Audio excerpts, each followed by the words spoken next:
Kemudian ada 10 kesalahan. Nanti kalau kalian jadi pemimpin, perhatikan ada 10 kesalahan yang jangan sampai kalian lakukan kalau tidak ingin runtuh. Yang pertama, memberikan loyalitas untuk hal remeh dan mengkhianati loyalitas yang lebih besar. Kalau ingin meruntuhkan satu negara, buat negara itu sibuk dengan hal-hal yang remeh dan lupa dengan hal-hal yang besar. Hal-hal yang penting, hal-hal yang esensi dan hakiki. Karena ini nasihatnya Hanfei yang pertama. Jadi yang penting-penting. Coba baca media satu negara, baca koran satu negara, yang viral-viral itu yang penting-penting apa yang remeh-remeh? Kalau yang viral-viral itu yang remeh-remeh, ya mungkin usia negara kita tidak akan panjang. Karena kita akan kehilangan banyak hal-hal vital. Fokus pada pencapaian yang remeh dan kehilangan hal yang besar. Sama, coba dilihat keberhasilan-keberhasilan yang ditunjukkan, itu hal penting apa hal tidak penting. Kalau kesuksesannya hal-hal yang tidak penting, ya tinggal menunggu waktunya. Karena begitu ditabrak oleh hal yang penting, dia akan runtuh. Kebahagiaanmu itu hal-hal yang penting esensial atau hal-hal yang remeh-remeh? Coba kamu cermati ya sehari-hari kehidupanmu. Yang paling membahagiakanmu apa? Kuota masih banyak? Apa? Itu kan kamu nanti yang ngerti. Yang menyenangkanmu apa? Kalau ternyata itu hal-hal yang tidak esensial, hal-hal yang remeh, ya profilmu ya profil remeh nanti. Masa depanmu tidak penting. Jadi kebahagiaanmu apa, ukuran kesenanganmu apa, itu nanti jadi kunci kamu besar apa tidak. Oke, terus bersikap serius dengan dirinya tapi tidak menghargai penguasa yang lain. Hati-hati, kita tidak bisa sukses sendiri, tidak bisa jaya sendiri. Kita butuh orang lain. Maka ketidakpedulian kita pada orang lain akan membawa kejatuhan kita. Kemudian yang keempat, negara jatuh kalau warganya tidak peduli dengan negaranya, hanya ingin senang-senang saja. Situasi negara seperti apa peduli amat, bukan urusanku. Wis ana presidene, wis ana menterine, wis ana bupatine, ngapain aku melu mikir? Ya tanda-tanda sudah. Kita tidak akan jaya.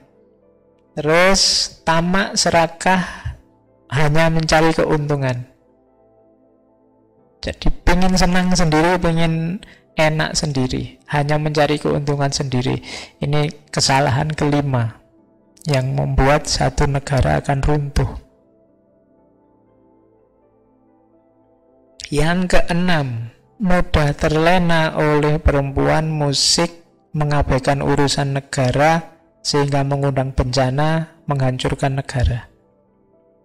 Ini kalimatnya Hanfei ya, ini sebenarnya mirip kayak tadi, terlena dengan hal duniawi. Ya, di situ pakai istilah perempuan. Ya kalau berarti sebaliknya, kalau perempuan berarti mudah terlena oleh laki-laki. Musik itu biasanya konotasinya dengan hura-hura, seneng-seneng, dugem, karaokean, jenis-jenis begitu kalau hari ini.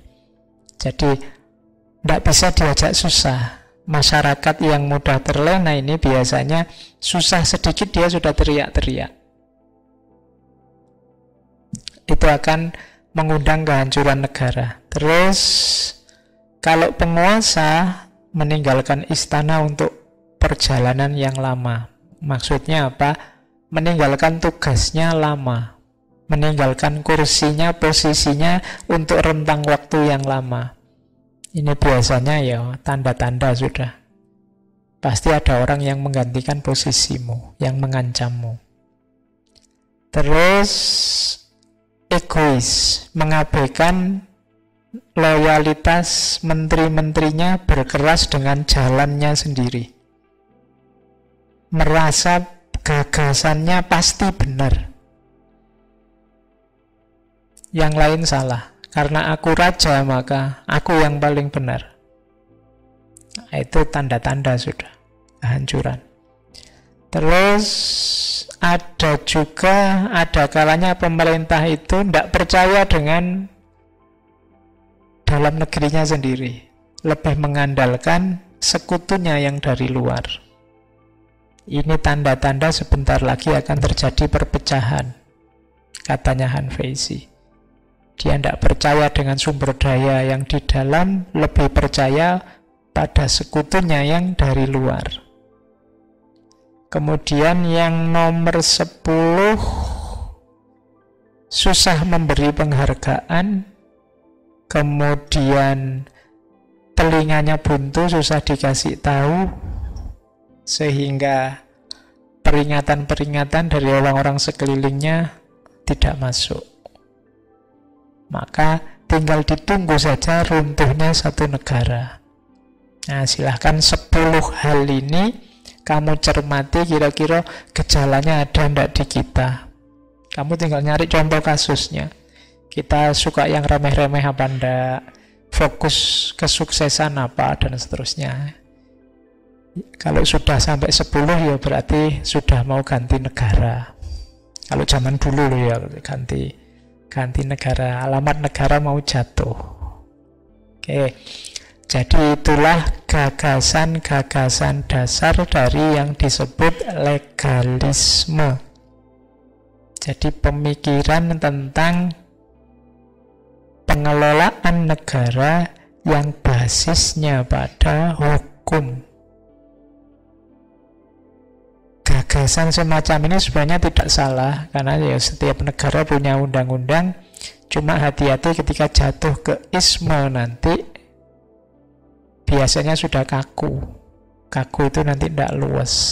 Kalau sudah tidak luas menerapkannya, yang terjadi kediktatoran. Atas nama hukum yang semula demi ketertiban, bisa jadi melahirkan penindasan.